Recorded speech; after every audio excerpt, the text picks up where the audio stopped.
ಪರಿಶಿಷ್ಟ ಜಾತಿ ಪಂಗಡ ಮತ್ತು ಹಿಂದುಳಿದ ವರ್ಗಗಳ ಸಮುದಾಯಗಳ ಬಗ್ಗೆನೂ ಕೂಡ ಅದರ ಬಗ್ಗೆ ಪ್ರಸ್ತಾಪವನ್ನು ಮಾಡಿದ್ದಾರೆ. ಒಂದು ಸ್ಕಾಲರ್ಶಿಪ್ಪನ್ನು, ಅದು ಹಾಸ್ಟೆಲ್ ಸ್ಕಾಲರ್ಶಿಪ್ ಏನಿದೆ ಅದನ್ನು ಹೆಚ್ಚು ಮಾಡಬೇಕು ಅಂತ ಕೇಳಿದ್ವಿ. ಬಟ್ ಬಜೆಟ್ ಭಾಷಣದಲ್ಲಿ ಅದರ ಪ್ರಸ್ತಾಪ ಇವತ್ತು ಇಲ್ಲದೆ ಇರೋದು ಸ್ವಲ್ಪ ಮಟ್ಟಿಗೆ ನಮಗೆ ಬೇಸರನೂ ಕೂಡ ಆಗಿರುವಂಥದ್ದು. ನಾವು ಸುಮಾರು 10 ರಿಂದ 15 ಸಾವಿರ ಕೋಟಿ ರೂಪಾಯಿಗಳನ್ನು ಸಮಾಜ ಕಲ್ಯಾಣ ಇಲಾಖೆಗೆ ನಾವು ಕೊಡಬೇಕು ಅನ್ನುವಂಥದ್ದನ್ನು ಹೇಳಿದ್ವಿ. ಆದರೆ ಅವರು ಕೇವಲ 5,000 ಕೋಟಿ ರೂಪಾಯಿಗಳು ಅಷ್ಟೇ ಕೊಟ್ಟಿರುವಂಥದ್ದು. ಶಿಕ್ಷಣಕ್ಕೆ ಎಷ್ಟಾದರೂ ಕೊಡಲಿ, ನಾವು ಅದನ್ನು ಸ್ವಾಗತ ಮಾಡ್ತೇವೆ. ಆದರೆ ಶಿಕ್ಷಣಕ್ಕೆ ನಿಗದಿ ಮಾಡಿರುವಂಥ, ಅಂದರೆ ಸಮಾಜ ಕಲ್ಯಾಣ ಇಲಾಖೆಗೆ ನಿಗದಿ ಮಾಡಿರುವಂಥ ಹಣವನ್ನು ಅವರು ಮತ್ತೆ ಅದನ್ನು ಹೆಚ್ಚು ಮಾಡುವ ಪ್ರಯತ್ನವನ್ನು ಮಾಡಬೇಕು ಅಂತೇಳಿ ಈ ಸಂದರ್ಭದಲ್ಲಿ ನಾವು ಹೇಳೋದಕ್ಕೆ ಇಷ್ಟಪಡ್ತೇವೆ. ಪರಿಶಿಷ್ಟ ಜಾತಿ ಪರಿಶಿಷ್ಟ ವರ್ಗಗಳ ಮಹಿಳೆಯರ ಸ್ವಾವಲಂಬನೆಗಾಗಿ ಸ್ವಸಹಾಯ ಸಂಘಗಳಿಗೆ ಹೆಚ್ಚಿನ ಪ್ರೋತ್ಸಾಹವನ್ನು ಕೊಡುವಂತಹ ಮಾತನ್ನು ಕೂಡ, ವಿಚಾರವನ್ನು ಕೂಡ ಅವರು ಅಲ್ಲಿ ಪ್ರಸ್ತಾವನೆ ಮಾಡಿರುವಂಥದ್ದು. ಕರ್ನಾಟಕ ರಾಜ್ಯ ಸರ್ಕಾರದ 25 ಮತ್ತು 26ನೇ ಸಾಲಿನ ಬಜೆಟನ್ನು ಸನ್ಮಾನ್ಯ ಮುಖ್ಯಮಂತ್ರಿಗಳು ಈಗ ಮಂಡಿಸಿದ್ದಾರೆ.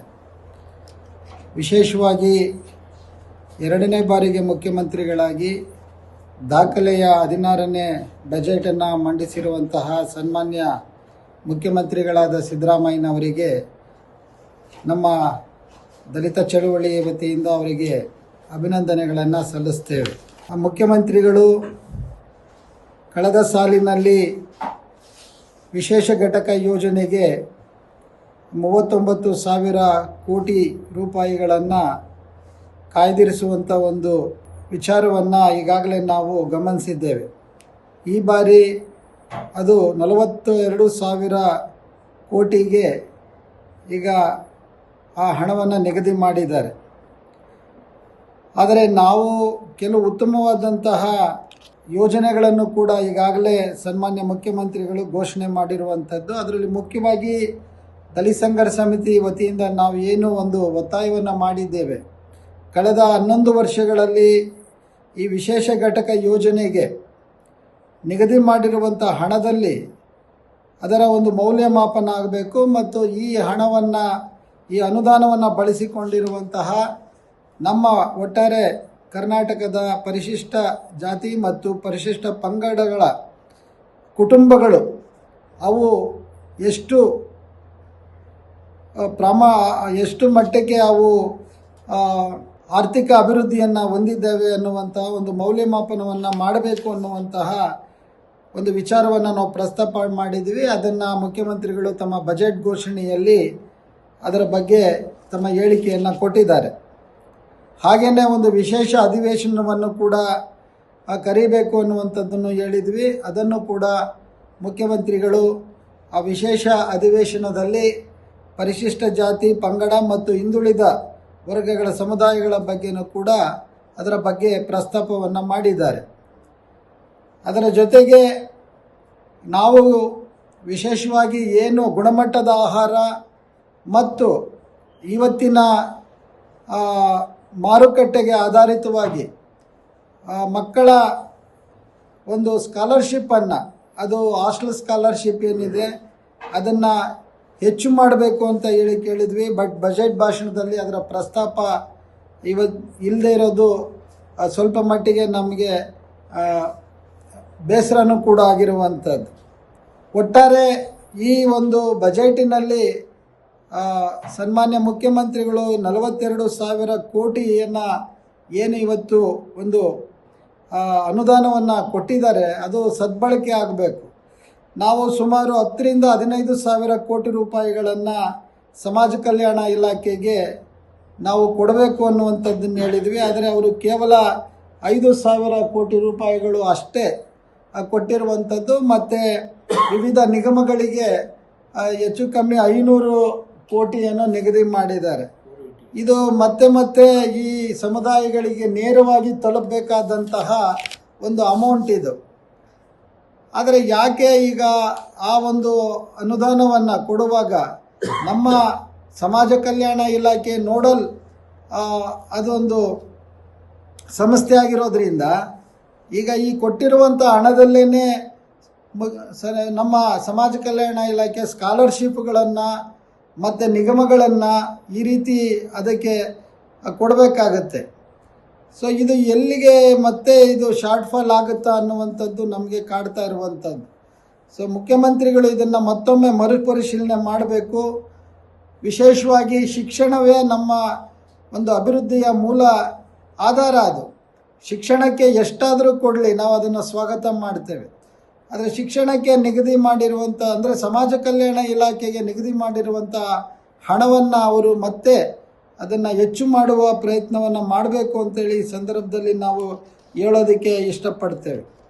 ಜೊತೆಗೆ ಉಳಿದಿದ್ದಂಗೆ ಈಗ ಕಳೆದ ಸಾಲಿನಲ್ಲಿ ಗ್ಯಾರಂಟಿ ಯೋಜನೆಗಳಿಗೆ ಈ ಒಂದು SCP ಹಣವನ್ನು ತೆಗೆದುಕೊಂಡಿರುವಂಥದ್ದು ಈಗಾಗಲೇ ಚರ್ಚೆ ಆಗ್ತಾ ಇದೆ. ಅದರ ಬಗ್ಗೆ ಅನೇಕ ರೀತಿಯ ಒತ್ತಡಗಳು ಕೂಡ ಬರ್ತಾ ಇದ್ದಾವೆ. ಆದರೆ ಈಗಲೂ ಕೂಡ ವಿಶೇಷವಾಗಿ ಸಾರಿಗೆಗೆ 1555 ಕೋಟಿಯನ್ನು ತೆಗೆದುಕೊಂಡಿದ್ದಾರೆ. ಇದಕ್ಕೆ ಯಾವ ಮಾನದಂಡ ಅನ್ನೋದು ನಮಗೆ ಗೊತ್ತಾಗ್ತಾ ಇಲ್ಲ. ಸೊ ಒಂದು ಕಡೆ ನಾವು ನಮ್ಮ ವಿದ್ಯಾರ್ಥಿ ನಿಲಯಗಳಲ್ಲಿ ಹೆಚ್ಚಿನ ಮಕ್ಕಳು ಓದುವ ಸಂದರ್ಭದಲ್ಲಿ ಅವರಿಗೆ ಗುಣಮಟ್ಟದ ಆಹಾರ ಸಿಕ್ಕಬೇಕು ಮತ್ತು ಹೆಚ್ಚು ಅವರು ಅದರಿಂದ ಪ್ರಯೋಜನ ಪಡ್ಕೊಳ್ಬೇಕು ಅನ್ನುವಂಥ ಒಂದು ವಾದ ಒಂದು ಕಡೆ ಇದ್ದರೆ, ಮತ್ತೊಂದು ಕಡೆ ಈಗ ಮತ್ತೆ ಬಜೆಟ್ನಲ್ಲಿ ಈ ಒಂದು ಗ್ಯಾರಂಟಿಗಳಿಗೆ ಹಣ ಹೋಗಿರುವಂಥದ್ದು ಸ್ವಲ್ಪ ಮಟ್ಟಿಗೆ ನಮಗೆ ಕಾಣಿಸ್ತಾ ಇದೆ.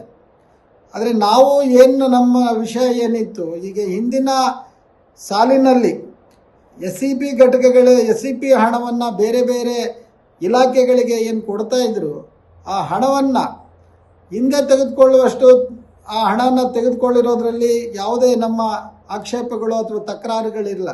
ಆದರೆ ಗ್ಯಾರಂಟಿ ಬಂದ ಮೇಲೆ ಅದರಲ್ಲಿ ಹೆಚ್ಚಿನ ಹಣ ಅದಕ್ಕೆ ಹೋಗ್ತಾ ಇರುವಂಥದ್ದನ್ನು ನಾವು ನೋಡ್ತಾ ಇದ್ದೇವೆ. ಅದರಿಂದ ಸಬಲೀಕರಣಕ್ಕಾಗಿ ಏನು ಈ SCP ಕಾಯ್ದೆಯ ಮೂಲ ಉದ್ದೇಶ, ಅದು ದಲಿತರ ಒಂದು ಎಂಪವರ್ಮೆಂಟ್ಗೆ, ಅಂದರೆ ಒಂದು ಆಸ್ತಿಗಳನ್ನು ಅಥವಾ ಶಿಕ್ಷಣವನ್ನು ಹೆಚ್ಚು ತಗೊಳ್ಳೋದಕ್ಕೆ ಇದು ಅನುಕೂಲಕರವಾಗಿ ಇರಬೇಕಾಗಿತ್ತು. ಬಹುಶಃ ಮುಂದಿನ ದಿನಗಳಲ್ಲಿ ಅದನ್ನು ಮಾಡ್ತಾರೆ ಅನ್ನುವಂಥ ಭರವಸೆ ನಮಗೆ ಇದೆ.